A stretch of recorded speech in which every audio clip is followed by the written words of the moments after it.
ప్రసాద్ రెడ్డి గారు, మీరు ఈ పాయింట్లు విన్నారు కదా, మీకేమనిపిస్తోంది? ఎడ్యుకేషన్ సిస్టమ్ని వీళ్ళు పాడు చేస్తున్నారా లేక బాగు చేస్తున్నారా? మీకేమనిపిస్తూ ఉంది? ఎడ్యుకేషన్ సిస్టమ్ ఒక్కటే కాదండి, వాళ్ళు రాష్ట్రాన్ని పాడు చేస్తున్నారని నేను మొదటి నుంచి చెప్తాను. ఇప్పుడు కూడా దృఢమైన అభిప్రాయంతో ఉన్నాను. మన రాష్ట్రము వేరే, మన ఆంధ్రప్రదేశ్ స్పెసిఫిక్ డెవలప్మెంట్ మోడల్ ఉండాలండి. ఆ మోడల్ ఏంటంటే ఇక్కడ ఉన్న రిసోర్సెస్, ఇక్కడ ఉన్న మ్యాన్ పవర్, ఇక్కడ ఉన్న స్కిల్ సెట్, వీటిని బట్టి చేయాలి. కానీ చంద్రబాబు అలా చేయట్లేదు.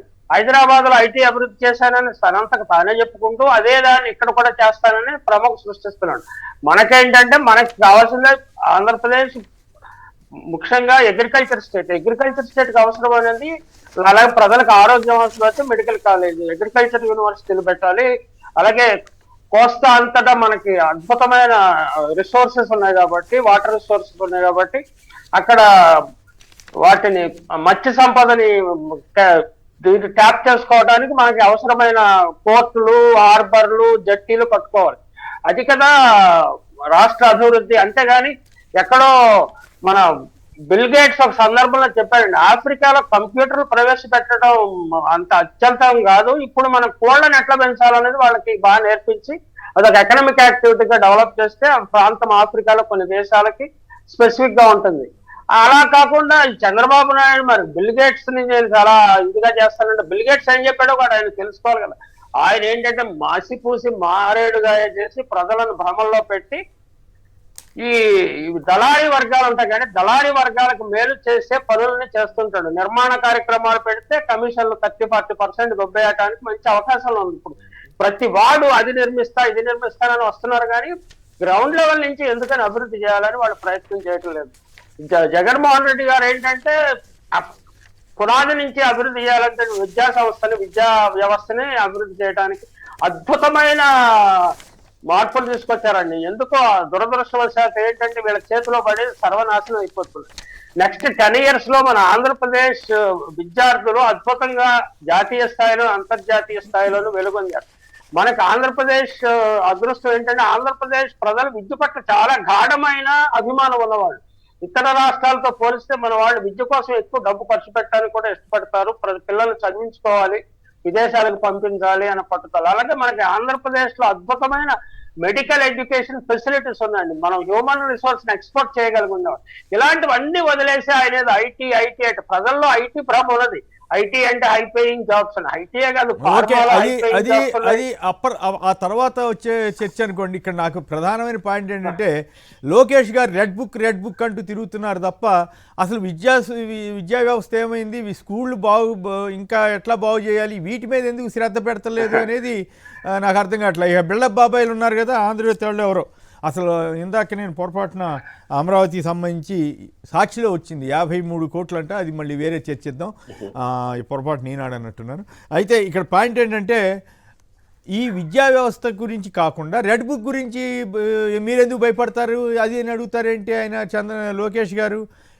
ఎట్లా ఈ నిజంగా విద్యా వ్యవస్థని పాడు చేశారని బిల్డప్ బాబాయిలు రాసిన దాంతో మీరు ఏకీపిస్తారా? జగన్ టైంలో బాగు చేశాడు ఆయన. నాకు తెలిసినంత వరకు ఆంధ్రప్రదేశ్ కు లోకేష్ వంటి వ్యక్తి విద్యాశాఖ మంత్రిగా ఉండటమే ఒక దురదృష్టకరమైన పరిణామం.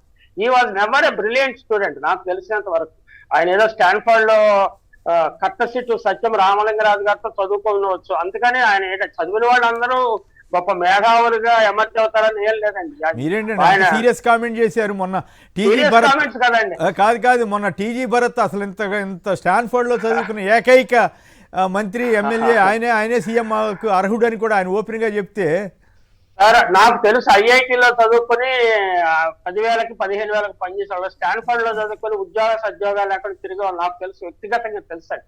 అంటే ప్రతివాడు వీళ్ళందరూ ఏంటంటే స్పాన్సర్డ్, వీళ్ళ కోసం కొన్ని సీట్లు కేటాయిస్తారండి. వీళ్ళు అద్భుతంగా రాణించారు లేకపోతే అద్భుతమైన ఎకడమిక్ రికార్డు సాధించారు అని ఏమున్నదండి. వాళ్ళు కూడా స్టాన్ఫర్డ్ ముద్ర పడుతుంది బికాస్ ఆఫ్ వేరియస్ రీజన్. ధన బలం అనండి, రాజకీయ బలం అనండి, లేకపోతే స్పాన్సర్స్, యూనివర్సిటీ స్పాన్సర్ చేసే సత్యం రామలింగరాజు గారు లాంటి వారు ఉంటే చేస్తారు. కానీ నాకు తెలిసినంత వరకు Lokesh was never a brilliant student.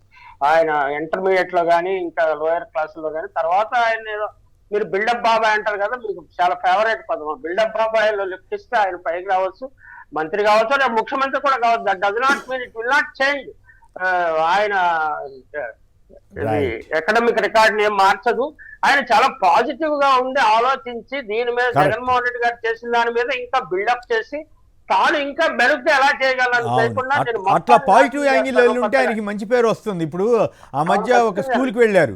ఇప్పుడు ఈ ఆంధ్రజ్యోతి చెత్త వార్తలు రాస్తున్నారు కానీ ఆయనే స్వయంగా లోకేష్ చూశారు, అలాగే పవన్ కళ్యాణ్ గారు చూసి ఇదేంటి ఇది ప్రైవేట్ స్కూలా గవర్నమెంట్ స్కూలా అని ఆశ్చర్యపోయారు.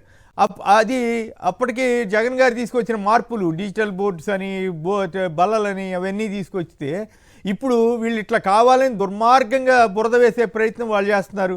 ఇంకోవైపు డిఎస్సి చేయకుండా ఇవన్నీ దారుణంగా మీరు అన్నట్లుగా లోకేష్ గారు రెడ్ బుక్ వాళ్ళు వదిలేసి రెడ్ బుక్ ఏం చేయలేక రెడ్ బుక్ అని ప్రచారం చేసుకుంటున్నారో లేక మరి ఇంకేం కారణం ఇక ఆయనకి అంతకంటే వేరే ఆలోచన లేదు ఏమో కానీ. నేను చదువుకున్నప్పుడు మా గ్రామంలో స్కూల్ లేదండి, ఇప్పుడు అద్భుతమైన స్కూల్ ఉన్నది.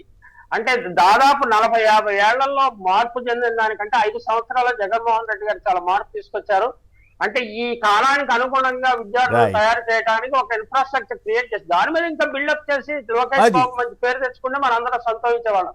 ఇది ఏంటి డిస్ట్రక్టివ్ మెంటాలిటీ, నెగిటివ్ మెంటాలిటీ తోటి రాజకీయాలు నిర్వహిస్తే ఇది చాలా ఆంధ్రప్రదేశ్ కి చాలా ప్రమాదకరమని నేను భావిస్తున్నాను. రైట్.